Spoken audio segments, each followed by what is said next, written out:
টসে জিতে বাংলাদেশকে ব্যাটিংয়ে পাঠিয়েছে নিউজিল্যান্ড। তাসকিন ও রিশাদের পরিবর্তে একাদশে জায়গা পেয়েছে মুস্তাফিজ ও তানভীর। সকাল 11টায় বীরশ্রেষ্ঠ ফ্লাইট লেফটেন্যান্ট মতিউর রহমান স্টেডিয়ামে শুরু হচ্ছে ম্যাচটি। এ নিয়ে আরও জানাতে চট্টগ্রাম থেকে যুক্ত আছেন শোয়েব রহমান।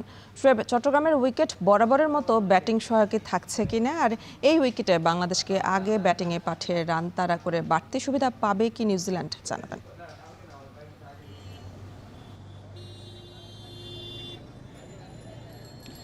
এনি আপনি যেমনটি বলছিলেন যে চট্টগ্রামের উইকেট সাধারণত ব্যাটিং সহায়ক হয় এবং এইখানে আমরা দেখেছি যে গড়ে কিন্তু 250 থেকে 270 অনায়াসে রান তোলা সম্ভব।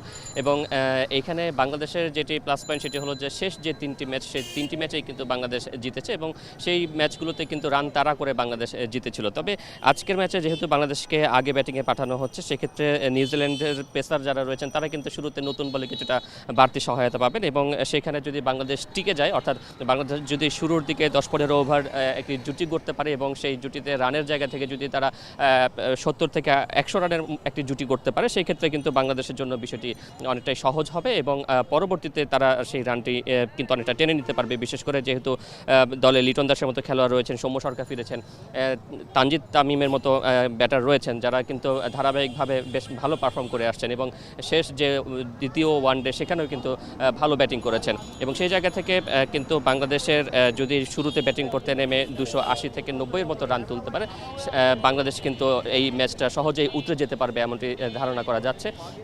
অন্যদিকে বাংলাদেশের বোলিং অ্যাটাকের কথা যদি বলি, সেখানে নাহিদ রানা রয়েছেন এবং সেই সাথে স্পিনে মিরাজ তাদেরকে সঙ্গ দিতে পারবেন এবং সেই জায়গা থেকে যেহেতু কিউইরা স্পিন বলে কিছুটা দুর্বল, মোটামুটি একটি ভালো কিন্তু প্রতিদ্বন্দ্বিতা বা ভালো আক্রমণ কিন্তু বোলিং বিভাগ থেকে বাংলাদেশ পাবে।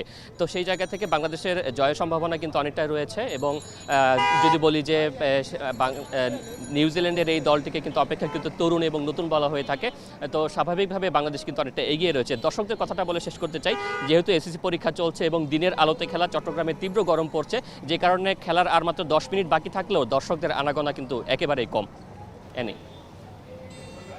বাংলাদেশ নিউজিল্যান্ড ম্যাচের খবর জানাচ্ছিলেন সহকর্মী শোয়েব রহমান। এই ছিল এখন।